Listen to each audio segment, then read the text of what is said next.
Dear student, कैसे हैं आप सभी को हमारे इस यूट्यूब चैनल पर स्वागत है। जीके के महत्वपूर्ण प्रश्नों की बात करें तो ये प्रैक्टिस से चल रहे हैं हमारा SSC GD plus UP police.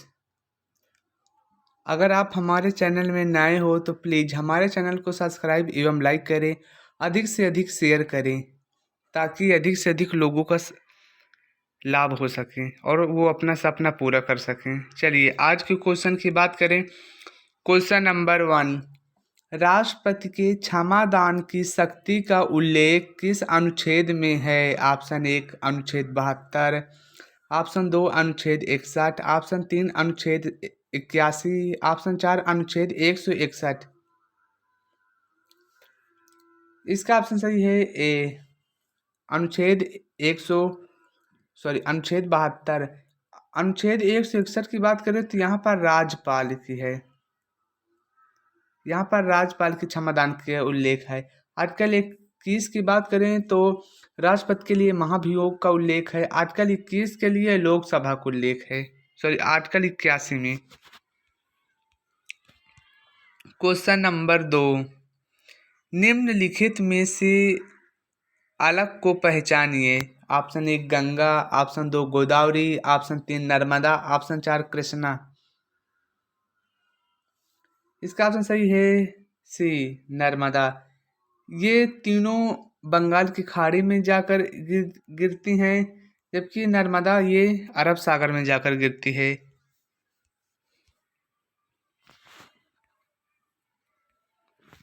Question number 3, राष्ट्रीय अंतरिक्ष दिवस कब मनाया गया है? ऑप्शन 1 23 अगस्त, ऑप्शन 2 25 अगस्त, ऑप्शन 3 20 मार्च, ऑप्शन 4 22 मार्च। इसका ऑप्शन सही है ए, 23 अगस्त। जबकि 20 मार्च को जल दिवस मनाया जाता है। 22 मार्च को 22 मार्च को जल दिवस मनाया जाता है।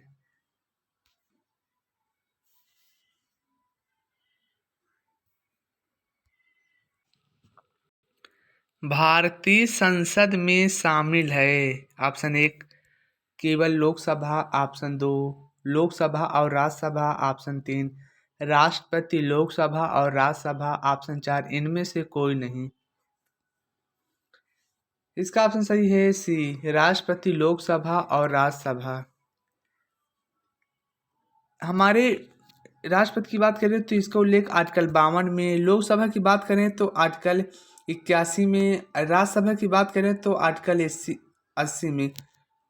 आपको ये सोचना चाहिए कि हमारी जो भारतीय संसद है इसमें लोकसभा राज्यसभा तो समझ में आता है, इससे कोई बिल पास हुआ तो इसके दोनों सहमति होता है, लेकिन राष्ट्रपति को क्यों शामिल किया गया है? राष्ट्रपति को इसलिए शामिल किया गया है ताकि जो भी विधेयक लोकसभा या राज्यसभा से पास होकर अब किसके पास जाएगा, तो वो राष्ट्रपति है जिसके पास जाए, और जब वो सिग्नेचर कर देता है तो कोई विधेयक एक्ट में बदल जाता है। क्वेश्चन नंबर 5, गुप्त शासकों द्वारा जारी किए गए चांदी के सिक्के को कहते हैं? ऑप्शन 1 दिनार, ऑप्शन 2 रूपक, ऑप्शन 3 जीतल, ऑप्शन 4 इनमें से कोई नहीं।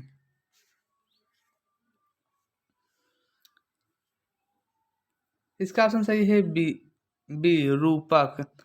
दिनार की बात करें तो यह सोने की मुद्राएं होती थी गुप्त काल में। सर्वाधिक सोने की मुद्राएं गुप्त शासक के समय चली थी।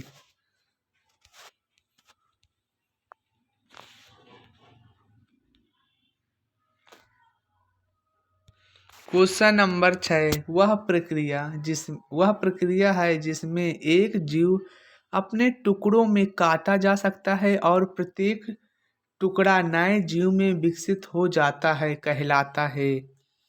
ऑप्शन 1 पुनरुत्थान, ऑप्शन 2 मुकुलन, ऑप्शन 3 बीजाणु, ऑप्शन 4 इनमें से कोई नहीं। इसका ऑप्शन सही है ए।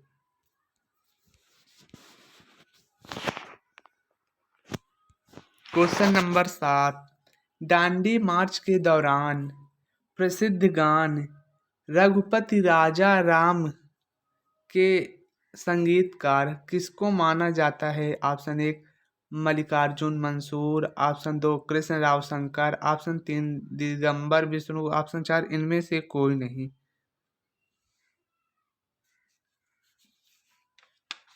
इसका ऑप्शन सही है सी विष्णु दिगंबर। दांडी मार्च यह 12 मार्च 1930 से शुरू हुआ था। 12 मार्च 1930 से शुरू हुआ था और 6 अप्रैल 1930 तक चला था। क्वेश्चन नंबर 8, मानसून शब्द का तात्पर्य है? ऑप्शन एक हवाओं का सदैव एक ओर बहना, ऑप्शन दो हवाओं का बहुत तेजी से बहना, ऑप्शन तीन हवाओं के रुख का बदलना, ऑप्शन चार इनमें से कोई नहीं।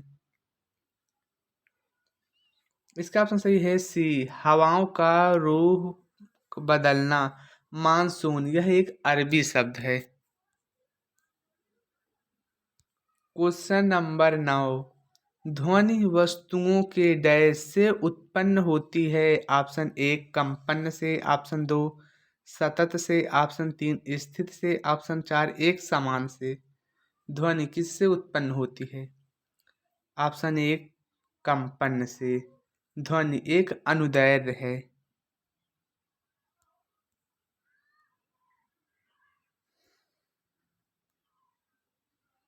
क्वेश्चन नंबर 10, विभिन्न धार्मिक संप्रदायों तथा अन्य दलों द्वारा प्रदर्शित अलगाववाद प्रथा निम्नलिखित में से किसका विशिष्ट लक्षण था? ऑप्शन एक भारत परिषद अधिनियम 1861, ऑप्शन दो भारत परिषद अधिनियम 1919, ऑप्शन तीन भारत परिषद अधिनियम 1909, ऑप्शन चार भारत परिषद अधिनियम 1935।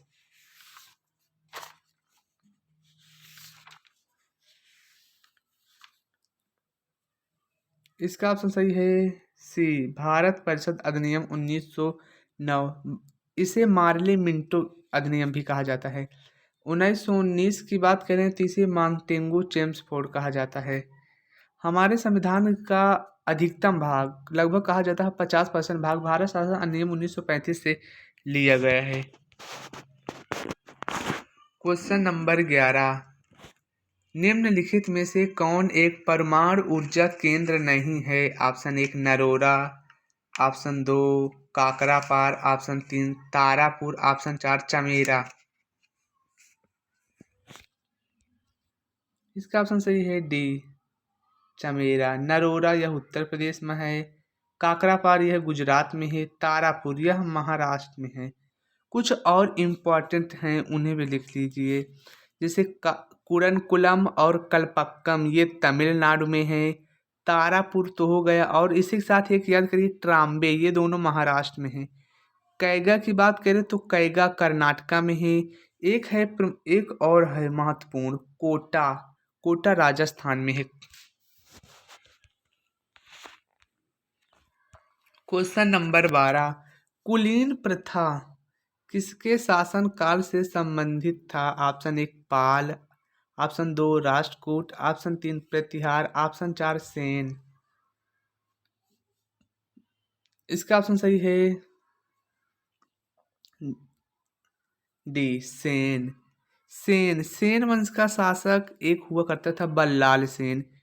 इन्होंने कुलीन प्रथा की शुरुआत की थी।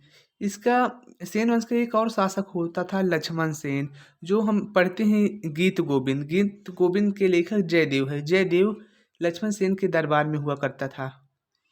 पाल वंश की बात करें तो पाल वंश का शासक गोपाल। इस पाल वंश का सबसे महत्वपूर्ण शासक जो है धर्मपाल। इन्होंने विक्रमशिला विश्वविद्यालय का निर्माण कराया था। क्वेश्चन नंबर 13, अलाउद्दीन खिलजी का पहला सैन्य अभियान किसके विरुद्ध हुआ था? ऑप्शन एक गुजरात, ऑप्शन दो रणथंभौर, ऑप्शन तीन चित्तौड़, ऑप्शन तीन देवगिरी। इसका ऑप्शन सही है बी रणथंभौर। अलाउद्दीन अलाउद्दीन यह जलालुद्दीन जो कि खिलजी वंश का संस्थापक जलालुद्दीन उसका भतीजा या दामाद दामाद बात करें दोनों था। इसने अलाउद्दीन खिलजी ने जलालुद्दीन खिलजी की हत्या 1296 में कर दी और स्वयं गद्दी पर बैठ गया। क्वेश्चन नंबर 14, सुएज नहर के दक्षिणी सिरे पर कौन सा पत्तन स्थित है? ऑप्शन 1 पोर्ट सुएज, ऑप्शन 2 सिकंदरिया, ऑप्शन 3 इनमें से कोई नहीं, ऑप्शन 4 पोर्ट इब्राहिम। इसका ऑप्शन सही है ए पोर्ट सुएज। सुएज नहर की बात करें तो यह मिस्र में है। सुएज नहर यह भूमध्य सागर को लाल सागर से जोड़ता है। सुएज नहर की स्थापना 1869 में हुई थी। क्वेश्चन नंबर 15, फांसीवाद निम्नलिखित में से किस देश में उत्पन्न हुआ था? Option 1 Italy, option 2 France, option 3 Japan, option 4 रूस। इसका ऑप्शन सही है ए इटली। तो बताइए आज आपको यह क्वेश्चन कैसे लगे? अच्छे लगे हैं तो प्लीज़ हमारे चैनल को सब्सक्राइब एवं लाइक करें, अधिक से अधिक शेयर करें और साथ ही कमेंट करें। आपके पास जो भी स्टडी ग्रुप है या अपने फ्रेंडों के पास लिंक भेजिए ताकि अधिक से अधिक लोगों का फ़ायदा हो सके और 2024 में अपना सपना पूरा कर सके, साथ ही अपने माँ बाप का। क्योंकि आप जानते हैं कि एसएससी जीडी की वैकेंसी चल ही रही है और फरवरी में पेपर है, उसके साथ ही यूपी पीक भी आने वाली है। एक बहुत अच्छी बहुत सारी वैकेंसी 60,000 लगभग कहा जाता है आने वाली है। तो एक अच्छा आपके पास मौका है कि 2024 जाने ना दे ताकि 2024 में आपका सपना पूरा हो सके। Thank you so much, bye bye, take care.